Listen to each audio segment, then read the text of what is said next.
जय हिंद। भारत सरकार ने आज़ादी के बाद सबसे बड़ा रक्षा सौदा जो भारतीय कंपनियों को दिया है वो 48,000 करोड़ रुपए का दिया है, जिसमें 83 तेजस जहाज़ों को खरीदा जाएगा। तेजस जहाज़ों की क्या खासियत होगी? हालांकि तेजस से काफ़ी ज़्यादा अच्छा होगा तेजस मार्क 2, लेकिन फिर भी अभी भी हमको तेजस की ज़रूरत है। इसे देखते हुए इसे रिप्लेस किया जाएगा मिग 21 के जगह पे। मिग 21 में क्या क्या खराबी थी? हालांकि तेजस मिग 21 का जगह नहीं लेगा, ये जगह लेगा मिराज का, लेकिन खाली जगहों को भरेगा। मतलब ये मिराज के टक्कर का है, लेकिन जब मिग 21 को रिटायर किया जाएगा तो उसके जगह पे रखा जाएगा। देखिए तेजस जो है इसे हिंदुस्तान एरोनॉटिक्स कंपनी बनाएगी। इसका मुख्यालय जो है बेंगलोर में। आपसे इसे क्वेश्चन पूछ सकता है इसका अभी इसके सीईओ कौन है, तो आप कमेंट करके बताइएगा कौन है इनके सीईओ।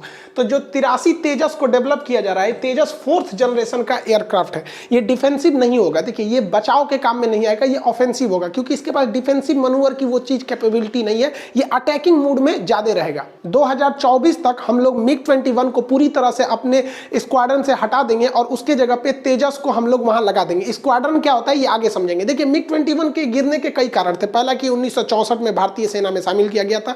उस समय ये सोवियत यूनियन द्वारा बनाया गया था। इसमें क्रैश उस समय से लेकर 490 क्रैश हो चुके हैं। सोचिए इतनी जहाजें गिर चुकी हैं, लगभग 200 पायलट की इसमें जान जा चुका है। जहाज खैर कोई दिक्कत नहीं है, उसको दोबारा ला सकते हैं। होनहार पायलट खो देने के बाद दोबारा नहीं आते। इसमें गिरने की जो सबसे बड़ी समस्या है वो इसकी लैंडिंग स्पीड है। सोच रहा है लैंड करता है कितने स्पीड पे? 350 किलोमीटर प्रति घंटा। सोचा 400 किलोमीटर प्रति घंटा पे टेक ऑफ कर जाएगा, 350 पे लैंड करता है। लैंड करने की वजह से इसके पीछे पैराशूट खोलना पड़ता है। सोचिए उतना पुराना जहाज में पीछे पैराशूट, अगर ये पैराशूट नहीं खुलेगा ना तो इसकी लैंडिंग स्पीड इतनी होती है कि इंजन में आग लग जाएगा या तो फिर रनवे तोड़ के निकल जाएगा। तो कई बार इसके इंजन में आग लगने से ही इसकी दुर्घटना हुई है। हालांकि मिग 21 एक बहुत ही अच्छा इंटरसेप्टर है। इसमें दूसरे जहाजों को टैकल करने की काफी क्षमता है। ये बहुत अच्छे मनूवर कर सकता है। इसी से अभिनंदन पायलट जो थे उन्होंने पाकिस्तान के F-16 को मार के गिराया था। हालांकि ये पाकिस्तान कहता है कि हमारे F-16 तो गिरे ही नहीं। भैया उसका मलबा जो कचरा था हमारे इंडिया में आके गिरा था, उसे देख लो। नहीं भी देखना है तो कोई बात नहीं। जून के महीने में पाकिस्तान ने कराची में एक युद्धाभ्यास किया, जिस वजह से पूरी लाइट वहां की कट गई थी और उस युद्धाभ्यास में कहा गया कि हमारा एक F-16 जहाज गिर गया है। वो गिरा नहीं है भैया, वो ऐसे ही बोल दिया गया कि दुर्घटनाग्रस्त हो गया, ताकि जो एक अभिनंदन के मिग 21 से जो गिराया गया था उसकी कोटा को बराबर किया जा सके और दुनिया को कहा जा सके भाई ऐसा। तो खैर इसको हटाते हैं। देखिए इसमें एक और समस्या होती है कि इसमें इजेक्शन लैक हो जाता है। जब कभी भी जहाज में कोई दुर्घटना होती है तो इसका जो सीट होता है इसे इजेक्शन सीट कहते हैं। इस सीट में पैराशूट होता है, नीचे एक रॉकेट लगे होते हैं। जैसे पायलट इसके इजेक्शन करता है तो ऊपर का शीशा टूट जाता है और ये सीट बहुत तेजी से पायलट को बाहर फेंक देती है और पैराशूट खुल के गिरता है, जिससे कि ये सुरक्षित आ जाता है। अब ये नहीं निकलेगा तो ये गिर जाएगा। देखिए यहाँ से पायलट ने इजेक्शन सीट निकाल दिया और सोचिए अगर नहीं निकला रहता वहां पैराशूट से पायलट तो क्या हाल हुआ रहता, इसी में चला गया रहता पायलट। मिग 21 में ये खुलने में थोड़ा टाइम लगता था, जिस वजह से अंदर ही ब्लास्ट कर जाती थी और इसकी जो पार्ट्स थे भाई साहब, इसके पार्ट्स मिलने ही बंद हो गए, क्योंकि इसे सोवियत यूनियन ने बनाया था और 1991 में सोवियत यूनियन 15 देशों में टूट गया। ये जो 15 देश थे इसमें से जो टूट गए थे इसमें Kazakhstan, Kyrgyzstan, Tajikistan, Turkmenistan, Uzbekistan, Georgia, Armenia, Azerbaijan, Moldova, Belarus, Ukraine, Estonia, Latvia, Lithuania और रूस, ये 15 देश टूट गए। अब इसमें जो मेन मैन्युफैक्चरिंग होता था वो अलग अलग देशों में होता था। पहले जब हम लोग 1964 में खरीदे थे तो direct USSR, union of Soviet socialist Republican से यानी सोवियत संघ से खरीद लेते थे। लेकिन इसके 1991 में जब इसका विघटन हो गया तो हमारे पास इसके पार्ट पुर्जे मिलने कम हो गए, जिस वजह से इसमें थोड़ी सी दिक्कत आने लगी और इस जहाज में के दुर्घटना होने लगे, जिस वजह से इसे उड़ता हुआ ताबूत या फ्लाइंग कॉकपिन कहते थे, क्योंकि ये पायलटों की जान लेता था। और इसका एक निक नेम भी था विडो मेकर, यानी ये पायलटों की पत्नी को विधवा बना देता था। ये इसे नाम दिया गया था इसके अत्यधिक दुर्घटना होने के कारण। हालांकि भारत ने 1964 में गलती ये किया था कि सोवियत संघ से ये समझौता नहीं किया था कि इस जहाजों को भारत में ही मैन्युफैक्चर किया जाएगा, जबकि चाइना ने इसके समझौता ठीक सोवियत संघ से किया था। उसने कहा हम इस जहाजों को खरीदेंगे नहीं बल्कि चाइना में बनाएंगे, जिसका उसने नाम चेंगडू J7 रखा। आज भी चाइना की ये रीढ़ मानी जाती है। चाइनीज एयरफोर्स में अभी भी सबसे ज्यादा संख्या जो है मिग 21 की ही है और वो मिग 21 को चेंगडू J7 कहता है, लेकिन वो पार्ट पुर्जा को वही बना लेता है, जिस वजह से जो कुछ गड़बड़ी होती है उसे एट अ टाइम ठीक कर लेता है और दुर्घटना से बच जाता है। देखिए तेजस की अगर हम कैटेगरी की बात करेंगे तो ये मिराज 2000 की कैटेगरी में आएगा। ये मिराज 2000 बहुत ही बेहतरीन लड़ाकू जहाज है। कारगिल की लड़ाई में यही था जो पाकिस्तान में घुस के वहां के आतंकवादियों के तहलका मचा दिया था। वहां पर इसकी बम्बार्डमेंट की वजह से हमारी भारतीय थल सेना के आगे बढ़ना आसान हो गया था। लेकिन हम लोग ने मिराज में जो कमियां थी उसको दूर करके हम लोगों ने तेजस में रखा है। तेजस में अगर देखेंगे तो जो विंग होते हैं ये विंग बीच में है, जबकि मिराज में ये विंग बॉडी के एकदम निचले पार्ट में है। आप ध्यान दीजिए एकदम नीचे पार्ट में, निचले पार्ट में होने की वजह से इसमें स्टेबिलिटी उतनी अच्छी नहीं थी पहाड़ों के एरिया में। इस वजह से आप इसमें देखिएगा ये विंग आप देखिए ना ही एकदम ऊपर में है और ना ही एकदम नीचे में है, इसको मिडिल साइज में रखा गया है, मिडिल में। तो मिडिल में होने की वजह से ये ज्यादा स्टेबल है, जबकि मिराज में ये नीचे है। तेजस में सुधार भी होगा, तेजस मार्क 1 से ज्यादा अच्छा रहेगा तेजस मार्क 2। इसमें जो यहाँ पे जो दिए जाएंगे ये कनाट्स दिए जाएंगे। ये कनाट्स जो होते हैं बेहतर मनूवरिंग करने की क्षमता दे देते हैं, जिससे कि ये मिसाइल से बचाव कर सकता है। ये मार्क 2 में ये क्षमता आएगी। तेजस के नेवल वर्जन को भी तैयार कर लिया गया है, ये अरेस्टेड लैंडिंग कर लेगा। जहाजों को जब एयरक्राफ्ट कैरियर पे उतारते हैं तो ये तार होता है, ये फंसा लेता है जो अरेस्टेड लैंडिंग करते हैं, क्योंकि पीछे पैराशूट खुलने का जगह नहीं रहता है, ये आगे गिरने से बच जाता है। अरेस्टेड लैंडिंग में जहाज में एक हुक होता है जो रस्सी को फंसा लेता है। यहाँ रस्सी फंस गई और जहाज को आगे जाने से रोक देती है, ये रस्सी अरेस्टेड लैंडिंग कहलाती है। इससे काफी जरूरी होता है ताकि जहाज को आगे गिरने से रोका जा सके, वरना ये समुद्र में गिर जाएगा। तेजस में लगाए जाने वाले कावेरी इंजन उतना सक्सेस नहीं हुआ, क्योंकि उसमें वाइब्रेशन और थोड़ा सा पावर लैग की समस्या थी। इसलिए जो तेजस में हम लोग ने इंजन लगाया है वो अमेरिका से आयातित जनरल इलेक्ट्रॉनिक्स के इंजन को लगाया गया है। ये इंजन सिंगल इंजन पे काम करता है, ये तेजस का ये जो जहाज है। और ये इंजन देखिएगा किसी भी फाइटर एयरक्राफ्ट का सबसे बड़ा हिस्सा जो होता है, दो ही हिस्से मेन चीज होते हैं। एक उसका होता है इंजन, दूसरा इसके अंदर जो टेक्टिकल चीजें हैं, सेंसर, मिसाइल, रडार वगैरह, ये सब चीजें होती हैं। तो यही दो चीज पे मिसाइलें वगैरह उतना मतलब नहीं हो, तो भारत भी बनाने में सक्षम है हर तरह के मिसाइलों को। तो ये इंजन अमेरिका के जनरल इलेक्ट्रॉनिक्स से लिया जा रहा है। तेजस की सबसे बड़ी समस्या इसका इंटरनल फ्यूल कैपेसिटी, ये अपने साथ केवल 2500 लीटर पेट्रोल को ले जा सकता है, फ्यूल को ले जा सकता है, जिस वजह से ये केवल 3500 स्क्वायर मतलब 3500 किलोमीटर के एरिया में ये डोमिनेट कर सकता है, हमला कर सकता है। इसी वजह से इसमें एक्सटर्नल ड्रॉप टैंक दिए जाते हैं। ये टैंक जो होते हैं इसमें पेट्रोल भरा होता है, फ्यूल इसका भरा होता है, ठीक है। तो ये जो फ्यूल होते हैं इसमें हम लोग को लगता था भैया ये सबसे खतरनाक वाला मिसाइल है, जब हम लोग छोटे थे। तो बाद में पापा बोले अरे गधा वो मिसाइल ही नहीं है, वो तो ड्रॉप टैंक है। तो इसमें फ्यूल भरा होता है, जब जहाज उड़ रही होती है तो वो इसी फ्यूल का यूज करती है। लेकिन जहाज के पीछे अगर कोई हमलावर दूसरी जहाज लग जाती है या उसे भागना होता है तो इसे ड्रॉप कर देती है, गिरा देती है नीचे, जिसलिए इसे ड्रॉप टैंक कहते हैं, जिस वजह से इसका वेट हल्का हो जाता है। और इसे ड्रॉप करने के बाद वो अपने मेन फ्यूल से वो उड़ान भरती है, तो मेन फ्यूल से भाग जाती है। इसे बीच में मिड एयर रिफ्यूलिंग की भी व्यवस्था की जाएगी ताकि ये हवा से हवा में उड़ान भर सके, जिस वजह से इसका जो एरिया है वो आगे बढ़ सके। हालांकि आपको ये एरिया कम लग रहा होगा, लेकिन इसका अगर मिड एयर रिफ्यूलिंग की जाती है या फिर ड्रॉप टैंक के यूज से इसके एरिया को बढ़ाया जा सकता है। उसमें अपना नोजल लगा के उसमें फ्यूल को भर सकते हैं। अब आप इसको देखिएगा, ये मिड एयर रिफ्यूलिंग से अपने तीनों टैंक को भर लेगा। यहाँ पे ये भी टैंक है, ये भी टैंक है, नीचे भी टैंक है। तेजस में जो रडार लगाया जाएगा वो उत्तम ऐसा रडार को लगाने की प्रोग्रामिंग है, जिसमें छोटे छोटे टीआर मॉड्यूल होंगे। ये टीआर मॉड्यूल जो होते हैं ये मल्टीपल रडार की तरह काम करने लगते हैं, और ये 2 मीटर स्क्वायर के एरिया को, 2 मीटर तक के ऑब्जेक्ट को पकड़ लेते हैं। अब हवा में कोई कौवा उड़ेगा या चील उड़ेगा तो उसको नहीं पकड़ पाते हैं, क्योंकि वो छोटा होता है। अब खुद सोचिए ना, 2 मीटर यही होता है, मान के चलिए आदमी एक तो लगभग 2 मीटर का होता है। तो इतनी बड़ी, इससे छोटा तो जहाज होगा ही नहीं। ड्रोन भी इससे छोटा होगा तो फिर वो हमला नहीं कर पाएगा। तो उतने छोटे चीजों को ये पकड़ सकता है अपने रडार में, और ये बता सकता है कि रडार में अगर जो रेड कलर का एरिया रहेगा बस वही बताएगा कि ये दुश्मन का है, हमारा दोस्त का है। ये इसमें आराम से पकड़ सकता है। इसके थूथुर में इसको रडार को सेट कर दिया जाएगा। आगे का जो थूथुर होता है उसी में रडार लगाए गए रहते हैं। और हद देखिए इस खुद का इसका, ये दुनिया का सबसे छोटा एयरक्राफ्ट है। छोटा एयरक्राफ्ट होने की वजह से इसको रडार में देखिएगा, जब ये हवा में उड़ता है तो रडार में ये केवल 1 मीटर स्क्वायर में आता है। यानी एक दूसरा तेजस ही इस तेजस को नहीं पकड़ पाता है, क्योंकि जो रडार पकड़ते हैं वो 2 मीटर के पकड़ते हैं और ये दिखता है 1 मीटर का, तो रडार उसको नेग्लेक्ट कर देता है, कहता है कि ये जहाज है ही नहीं है। इसीलिए इसको पकड़ना काफी ज्यादा मुश्किल हो जाता है।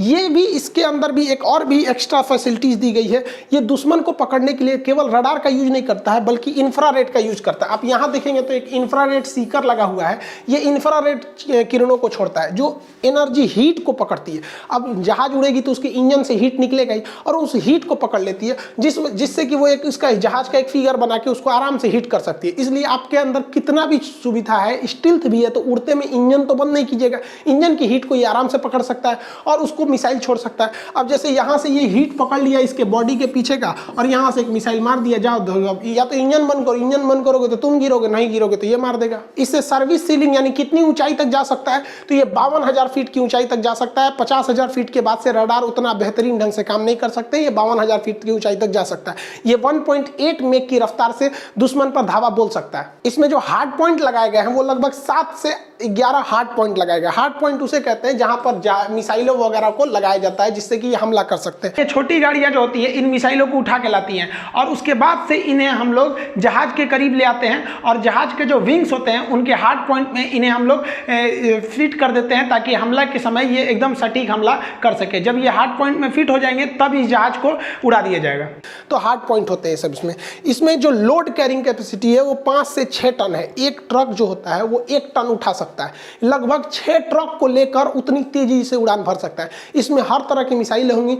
एयर टू एयर मिसाइलों के लिए अस्त्र मिसाइल को डेवलप किया जा रहा है बियॉन्ड विजुअल रेंज, यानी जहां तक आसमान में आप देख नहीं सकते हैं वहां तक ये हमला कर सकता है। और इस मिसाइल की सबसे बड़ी खासियत क्या होती है, इस मिसाइल में धुआं नहीं निकलते। अस्त्र मिसाइल धुआं नहीं छोड़ती है, केवल इसके पीछे से हीट निकलता है। ये अस्त्र मिसाइल पीछे से जो लाल दिख रहा होगा वो धुआं नहीं है, उसका हीट है जो रेड कलर का होता है। तो ये दुश्मन इसे पकड़ नहीं सकता है। हालांकि इस पे एक और मिसाइल लगाएंगे एयर टू ग्राउंड के लिए ब्रह्मोस होगा, एयर टू एयर के लिए भी ब्रह्मोस काफी ज्यादा कारगर साबित होगा। तो ये मिसाइलों के लिए तो हमें कोई पूछना ही नहीं है। और उसके बाद भी हम लोग MTCR यानी मिसाइल टेक्नोलॉजी कंट्रोल रिलम के सदस्य हो चुके हैं। हम जो मन मिसाइलें खरीद सकते हैं, जो मन मिसाइलें बेच सकते हैं। तो मिसाइल के मामले में हम लोग को कोई टेंशन लेने की जरूरत नहीं है। अगर कोई मिसाइल इसी को मार दे तो इसको मिसाइल को बचने के लिए मिसाइल अप्रोच वार्निंग सिस्टम लगा हुआ है। इसमें लगा हुआ कंट्रोल पैनल इसे बता देगा कि पीछे कोई मिसाइल आ रही है तो ये फ्लेयर छोड़ देगा, इसे धुआं छोड़ देगा। तो मिसाइलवा कंफ्यूज हो जाएगी, अरे इंजन तो तनी सा गर्म है, ये उससे भी भयानक गर्म है। तो मिसाइलवा इधर ही चल जाएगी, कह देगा जब मार दो हम तो चल रहे हैं, इधर चल देंगे। यहाँ पर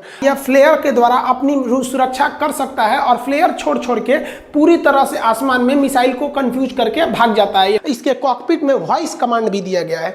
जैसे आप लोग गूगल में देखिएगा ना, बोल देते हैं, गूगला से पूछ देते हैं कुछ कि भारत की राजधानी कहाँ है, तो बोल देता है भारत की राजधानी नई दिल्ली है। ऐसे करके वो महिला बोलती है ना गूगला में, वैसे ही इसमें वॉइस कमांड दिया गया है इसके कॉकपिट में, ताकि पायलट को अगर मनूवर करने में दिक्कत हो तो कुछ बोल देगा, मिसाइल मार हो जो दहीने भाग रहा है, मार देगा, धाए दे उसको यहाँ पर। और इसमें जो स्क्रीन दी गई है जो मिसाइलों को कंट्रोल करने में काफी ज्यादा मददगार साबित होगी। सामने के डिस्प्ले की मदद से ये दुश्मन की जहाज को पहले व्यूज देखते हैं। जैसे सामने व्यू दिख गया, विजुअल हो गया, अब अपने जहाज को ठीक उसके सीध में कर देते हैं। जैसे आपको यहाँ पर जहाज दिख रहा होगा, विजुअल पहले पायलट खोजेगा, उसके बाद उसको अपने सामने के रडार में लाएगा। जहाज के पास केवल आगे का रडार होता है। जैसे ये विजुअल दिख रहा है आपको दुश्मन का जहाज, यहाँ पे एक छोटा सा जहाज दिख रहा है विजुअल, अब इस जहाज को सीध में लाएगा। अब जैसे इसमें जहाज के आगे चौकोर घेर लिया, मतलब इसका रडार पकड़ लिया, इसको इस गोल सर्किल में लाके गोली मारेगा, उसको लग जाएगा। गोली मार दिया, लग गया, लेकिन उसके डायने पे लगाया, वो भाग गया। अब ये क्या करेगा, उसको दौड़ाएगा, वापस उसको विजुअल देखेगा कि कहां भागा है वो। जब उसको विजुअल देख लिया जाएगा कि यहां पर है, तो फिर जहाज को ये उठाएगा,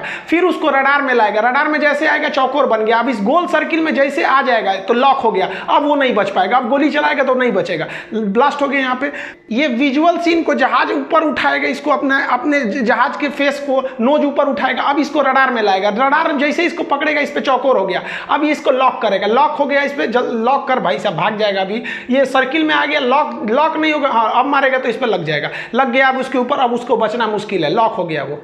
तो तेजस हमारे लिए एक सफिशिएंट हो जाएगा, मिग 21 का जगह ले लेगा। लेकिन जब हम बात करते हैं टू फ्रंट वार का, तो एक यानी चाइना को और एक पाकिस्तान, हालांकि इसको टू फ्रंट नहीं करना चाहिए, एक ये फ्रंट हो गया, आधा फ्रंट ये हो गया, 1.5 फ्रंट वार की बात करते हैं। तो यहाँ हमने 2 लिख दिया, गलती से लिखना चाहिए था 1.5 फ्रंट वार के लिए। तो हमारे पास 42 स्क्वाड्रन होने चाहिए। स्क्वाड्रन क्या होता है, जिस तरह से फौज में बटालियन होती है, नेवी में फ्लीट होता है, उसी तरह एयरफोर्स में स्क्वाड्रन होता है। एक स्क्वाड्रन में लगभग 18 जहाजों को रखा जाता है। कोई स्क्वाड्रन में 18 से ज़्यादा भी होते हैं, कुछ स्क्वाड्रन में 18 से कम भी जहाजें होती है, लेकिन अमूमन एक स्क्वाड्रन में ये मान के चलते हैं कि 18 जहाजें होती हैं।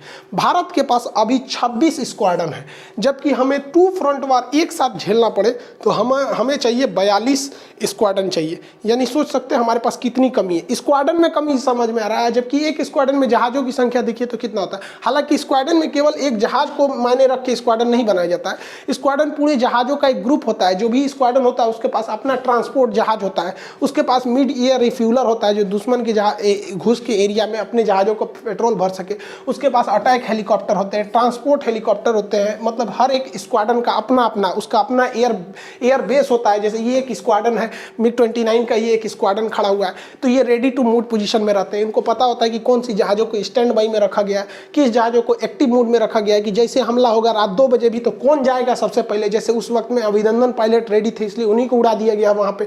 इसका पूरा भारी भरकम एक बेस होता है जहाँ मेंटेनेंस वगैरह सारा ये खुद करते हैं लोग, स्क्वाड्रन वाले। तो भारत के पास जो अटैक जहाज हैं सब या उन्नत कैटेगरी के हैं सब, उसके स्क्वाड्रन में कोई कमी नहीं है। हमारे पास जो स्क्वाड्रन है 26 स्क्वाड्रन है, उसमें से 14 स्क्वाड्रन तो सुखोई के हैं जो एकदम एडवांस है, 6 स्क्वाड्रन जगुआर के हैं जो एटॉमिक हमला करने के में सक्षम है, 3 स्क्वाड्रन मिग 29 के हैं, 3 स्क्वाड्रन मिराज के हैं, और अभी 2 स्क्वाड्रन यानी 18 2 ठो जहाज आ जाएंगे, 36 इसमें भी हो जाएंगे सब। तो जब ये रफाल आ जाएगा तो 2 स्क्वाड्रन हम लोग के पास किसकी हो जाएंगे, रफाल की हो जाएंगी। हमारे पास जो कमी थी वो मीडियम लेवल की थी, छोटे जहाज की, जिसकी पूरी भरपाई कर देगा हमारा तेजस। अब बात आती है कि तेजस 2021 में तो समझौते हुए एचएएल को टेंडर दिया गया, ये बनाएगी कैसे, तेजस की फैक्ट्री कैसे डालेगी। तो देखिए हमारे पास जो सुखोई जितनी की जरूरत थी तो सुखोई जहाजों को हम लोगों ने बना के रेडी कर दिया। तो सुखोई जहाज को बनाने के लिए जो असेंबली लाइन बनाई गई थी, असेंबली लाइन मतलब होती है जहाजों को बन के, मतलब यहाँ एक जगह साइलेंसर लगेगा, यहाँ इंजन, यहाँ रडार वगैरह, हर चीज की एक असेंबली लाइन होती है, जहाजों में फिक्स होता है यहाँ यहाँ ये चीज को लगाया जाएगा। तो हमारे पास सुखोई 30 का असेंबली लाइन खाली है और उसी में एचएएल क्या करेगी, इसका असेंबली लाइन डाल देगी तेजस का, और इसे 2024 से 25 तक में डिलीवर करना चालू कर देगी, जिससे कि हमें विदेशी टेंडर भी मिलने चालू हो जाएंगे, क्योंकि दुनिया का सबसे छोटा एयरक्राफ्ट है ये। इसके साथ ही तेजस मार्क 2 का जो मेटल कटिंग है वो भी काम चालू हो गया है, उसके कल पुर्जों को भी बनाना चालू किया जा चुका है, उसके जो मतलब प्रोटोटाइप होगा, एक मॉडल होगा, उसको भी बहुत जल्दी लॉन्च किया जाएगा ताकि उसके एडवांस वर्जन को भी लाया जा सके। अब भैया चाइना और पाकिस्तान ने मिलकर तो एगो जहाज बनाया है GF-17 थंडर। अब वो खतरनाक है कि ये खतरनाक है, देखिए हम लोग तुलना करते हैं, हम लोग का ये जो पहला प्रोटोटाइप उड़ा था वो 2001 में उड़ा था, लेकिन फाइनली जो लिया गया 2015 में इसे शामिल किया गया। यहीं पे हम लोग मार खा गए, बहुत लेट हो गए। और ये GF-17 चाइना ने जो क्या किया था 2003 में बना के 2010 में इसे उड़ाना चालू कर दिया था, जिस वजह से इसके पास थोड़ा सा टाइम बचत हो गया। लेकिन अगर ध्यान देंगे तो हम लोग का जो डेल्टा विंग है, यानी इसकी जो साइज है वो डेल्टा विंग की तरह है, जबकि ऐसा इसमें नहीं, इसमें टेल विंग है। जैसे पाकिस्तान में देखेंगे ना जो GF-17 है, ये तो चाइना पाकिस्तान क्या बनाया होगा, मेरे ख्याल से पेंट किया होगा बस, बाकी सारा काम तो चाइना ने किया होगा। इसमें एक टेल विंग भी दिया गया है, टेल विंग। तो ये जहाज़ों की एक खराबी क्या होती है, जिसमें विंग और टेल विंग दोनों होते हैं, कि अगर गलती से भी कोई पार्ट पुर्जा हल्का सा भी उड़ गया तो फिर ये बैलेंस नहीं कर पाते हैं खुद को। और डेल्टा विंग की सबसे बड़ी खासियत होती है कि ये बैलेंस कर लेते हैं, एक और का उड़ियो जाएगा इतना ना तो बैलेंस करके उतर जाता है। तो ये भारत के लिए अच्छा है यहाँ पर। अब देखिए भारत ने पहले तो 40 लिया था, अभी 83 का ऑर्डर दिया है, जबकि पाकिस्तान 135 का यूज़ कर रहा है और 65 और इसका ऑर्डर किए हुए, यानी उसके पास प्रोडक्शन लाइन ज़्यादा है। उसमें कुछ विदेशी देशों को भी भेजा है, जैसे नाइजीरिया वगैरह को, म्यांमार वगैरह को, तो छोटे देशों को भेजा है, बहुत बड़े लेवल पे नहीं दिया गया है उस वाले को। जबकि भारत का तो अभी खुद की ज़रूरत नहीं पूरी हो पा रही है, तो दूसरे को कहाँ से हम लोग देंगे लोग। हम लोग ने जो इंजन लगाया है वो इंजन अमेरिका का GE कंपनी ने बनाया था, जनरल इलेक्ट्रॉनिक, जबकि इसमें जो इंजन लगा हुआ है वो रसिया का इंजन है, रसियन मेड इंजन है। हम लोग का जो ज़्यादातर पार्ट पुर्जा तेजस में लगाया गया है वो मल्टीपल नेशन से आया है, यानी रडार इजराइल से मंगा लिए हैं लोग, इंजन अमेरिका से मंगा लिए हैं लोग, विंग्स वगैरह में जो लगने वाले इलेक्ट्रॉनिक सेंसर थे वो रसिया से मंगा लिए हैं लोग। ये हम लोग के लिए थोड़ा सा एक निगेटिव पॉइंट है, क्योंकि जहाँ जहाँ से हम लोग मंगाए हैं वहाँ से हमारे संबंध अच्छे रहने चाहिए। तो भैया मंगाए हैं तो संबंध तो अच्छा ही होगा, लेकिन अगर हम किसी देश को बेचते हैं, मान के चलिए कि हम UAE को बेच देते हैं या ईरान को बेचते हैं, सपोज कीजिए, तो हम लोग को तो लगेगा बहुत अच्छा है, ईरान को बेचेंगे, तो फिर इजराइल कहेगा कि ईरान को बेचोगे तो हम रडार नहीं देंगे। तो ये हम लोगों ने एक थोड़ा लोचा पाल के रख लिया है कि हमारा भी संबंध अच्छा होना चाहिए, जिसे बेचेंगे उसका भी। जबकि पाकिस्तान के साथ ऐसा नहीं है, इसके सारे पार्ट पुर्जे चाइना नहीं दे रखे, इसलिए कोई भी देश को इजीली रहेगा कि हाँ भैया ये जहाज खरीद लो, कुछ भी घटेगा चाइना से आ जाएगा। और चाइना, अगर चाइना से व्यापार करते हैं तो चाइना भी आपके लिए खड़ा रहेगा। ये चाइना की एक प्लस पॉइंट होती है, वो मतलब अगर उसका डिफेंस डील अच्छा है तो कहीं पर भी खड़ा हो जाता है, वो आतंकवादी को भी बचाने लगता है। मसूद अजहर को तो चाइना ही ने बचा लिया ना, वो ये नहीं देखता है कि क्या है क्या नहीं है, हमारे लिए फायदेमंद है, वो बचा लेगा यहाँ पर। तो ये उसके लिए फ़ायदा है। तो खैर हम लोग भी डिफेंस में थोड़ा सा बहुत डिले कर देते हैं, लेकिन हम लोग भी अब धीरे धीरे आगे बढ़ रहे हैं। आई होप आप इसे समझ गए होंगे। और अब पटना का क्लास भी ओपन हो जाएगा, 19 तारीख से सुबह 9 बजे हिस्ट्री का बैच चालू हो जाएगा। उसका एडमिशन अभी तक नहीं बोले हैं। ऑनलाइन में तो भाई साहब मेरा सर्वर में तो जगह ही नहीं है, मतलब एक बार में बहुत ज़्यादा लड़के नहीं पढ़ पाते हैं। तो अभी देखे होंगे आज के लिए मैप का क्लास से हट गया था, तो सर्वर जैसे जगह बनेगा हम आपको एडमिशन के लिए दे देंगे, 2 से 3 दिन देंगे एडमिशन के लिए, आप उसमें एडमिशन ले सकते हैं। हिस्ट्री चालू होगा 9 से 10 वाले बैच में। फिर मैप का नक्शा वाला जो क्लास है, मैप एटलस ग्लोब वाला, उसको चालू किया जाएगा। तो हम आपको कल अनाउंस कर देंगे कि कब एडमिशन डेट कब तक है इस का। तो हम लोग जो ऑनलाइन वाले हैं ऑनलाइन चलते रहेगा, बहुत जल्दी हम लोग पटना ऑफलाइन क्लास में मंगलवार से मिलने वाले हैं। मिलेंगे नेक्स्ट क्लास में। जय हिंद।